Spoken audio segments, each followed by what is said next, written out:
Valérie, une étrange démarche ce soir. Oui. On a fait ça il y a quelques semaines, Pascal. Et ça, je crois que ça n'a pas encore donné ses fruits. D'ailleurs, ça n'a pas encore porté ses fruits, mais on attend. Hein, ce qu'on appelle une bouteille à la mer, c'est ça? Oui, un message lancé dans cette émission pour essayer de retrouver quelqu'un. Ça arrive parfois, malheureusement, que nos recherches restent momentanément vaines. Et autant se servir de cette tribune qu'il n'y a que la vérité qui compte offre aux personnes qui viennent ici sur ce plateau pour vous aider à retrouver la personne que vous cherchez, oui. En l'occurrence votre papa, votre père biologique. C'est ça. Que vous n'avez jamais connu? Non, non.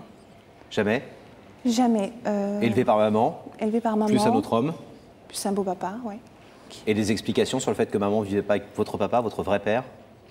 Ben, en fait, je l'ai découvert, je devais avoir 9-10 ans à peu près. Et voilà, et depuis donc, j'entame des recherches pour essayer de le trouver. Et quand est-ce que vous avez vraiment désiré connaître votre père biologique? Vous avez donc appris, vous aviez 9-10 ans, que le papa avec lequel vous aviez grandi n'était pas celui qui vous avait donné la vie. Oui.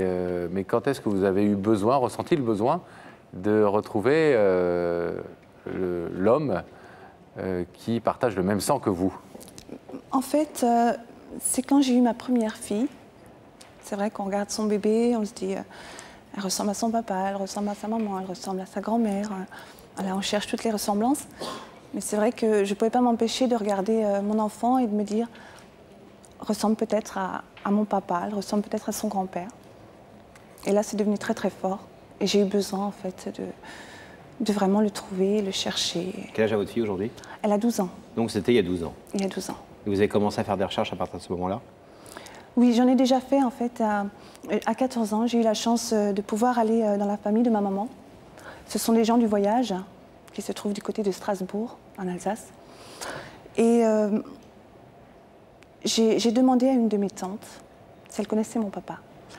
Et donc c'est elle qui m'a le mieux renseigné en fait sur lui, parce que maman n'a jamais voulu que je le sache, en fait, la vérité. Elle m'a donc dit son nom, son prénom. Il s'appellerait peut-être Jean, mais maintenant je ne suis plus tellement sûre parce que j'ai entendu d'autres versions encore. Mais pour moi, ça a toujours été Jean. Dites les autres prénoms, parce que si cette personne écoute ce soir, il peut, et s'il ne s'appelle pas Jean, oui, ça peut être important d'avoir d'autres pistes. Ça peut être Pierre aussi, mais je ne suis pas certaine. Jusqu'à présent, on m'a toujours guidée sur Jean. Voilà. Et on m'a dit aussi, à l'époque, qu'il aimerait partir à Tahiti, à Papeete, pour ouvrir une entreprise de transport. Le nom de famille de votre père commence par quelle lettre? On n'a pas le droit de donner son nom, enfin ce nom. Oui. Mais il commence par un R. Donc par Jean R. Voilà. Il aurait quel âge environ aujourd'hui? Je ne suis pas bien certaine, mais je pense qu'il devrait avoir entre 70 et 80 ans. D'accord, donc un monsieur d'un certain âge quand même. Hein. Tout à fait. Qu'est-ce que vous savez d'autre sur lui, Valérie, aujourd'hui? En fait, j'ai très très peu de souvenirs parce que je ne l'ai pas connu. Mon beau-papa m'a recueilli, je devais avoir à peu près 18 mois. Mais par contre, j'ai le net souvenir, quand ma maman était venue me chercher à la maternelle, d'avoir en fait été confrontée à lui. Vous l'avez rencontré? Oui. Maternelle, c'est-à-dire quand vous aviez 4 ans? 4-5 ans. Oui, c'est ça. Voilà, c'est ça. Et en fait, il y a eu je dirais une dispute entre un homme qui sortait, ça c'est très important, d'une déesse noire. D'une déesse noire, la voiture. Une déesse noire, oui, d'accord. La voiture. Et il était accompagné d'une dame de couleur. Et il a parlé à maman, ils se sont disputés. Je me rappelle un petit peu du geste de maman qui me protégeait en me mettant un petit peu derrière elle. C'était dans quelle école? C'était toujours en Alsace. Hein. Et puis, en fait, et je me rappelle de ce moment-là, qui était très important parce que j'ai eu peur aussi. Hein, et je suis partie avec maman, je n'ai plus jamais revu ce monsieur. Vous êtes née dans quelle ville? Je suis née à Strasbourg. Dans un hôpital particulier ou une clinique particulière? Non, non, à l'hôpital... L'hôpital public de Strasbourg. Oui. D'accord. Et il était là le jour de votre naissance? Ou il était déjà séparé de votre maman? Je ne sais pas, malheureusement, je n'ai pas cette information, je ne sais pas du tout s'il était là. Votre maman n'a jamais voulu vous en dire non, pas manifestement du tout. Beaucoup sur ce Non, elle n'a jamais voulu en fait en parler. Pourquoi, malheureusement, je ne sais pas. C'est vrai que j'ai essayé d'en savoir beaucoup plus, mais les langues sont liées. On peut donner votre date de naissance? Bien sûr, je suis née le 20 janvier 1970 à Strasbourg. D'accord, donc Jean R.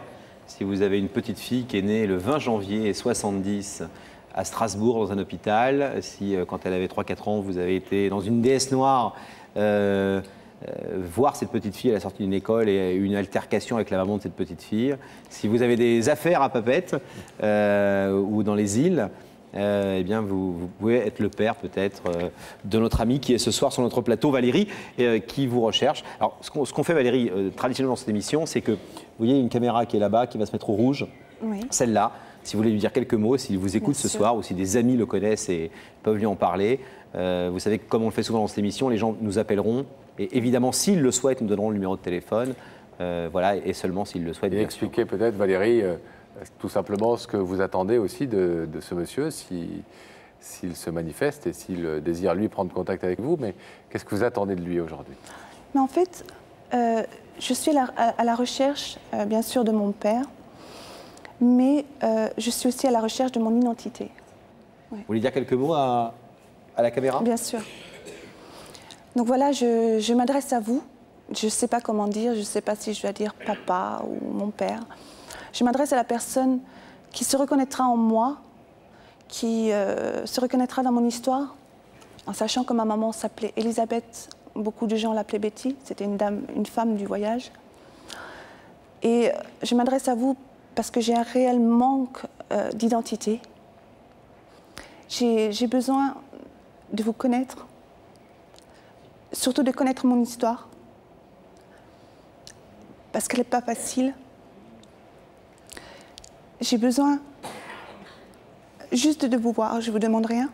Je ne vous demande pas de m'aimer, parce qu'on ne peut pas aimer quelqu'un comme ça du jour au lendemain, quelqu'un qu'on n'a pas élevé. Mais j'aimerais tellement vous voir, surtout connaître, savoir tout ce qui m'est arrivé, et pourquoi aussi. Pourquoi vous êtes venu, pourquoi vous ne m'avez pas pris, pourquoi vous n'avez pas essayé de trouver un arrangement, peut-être.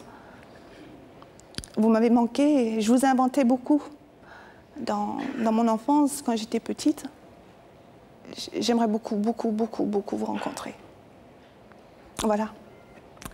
Merci Valérie. Alors, toute personne qui aura entendu et vu ce message et qui soit se sera senti concernée directement, soit qui pourra détenir des informations qui puissent vous intéresser, on appellera le numéro de téléphone, soit qui pense pouvoir, parce qu'effectivement on est obligé de rester très évasif, notamment à propos de votre nom de famille, mais nous on connaît ce nom de famille, on peut le donner à des personnes qui nous téléphoneraient et qui nous demanderaient un peu plus d'éclaircissement.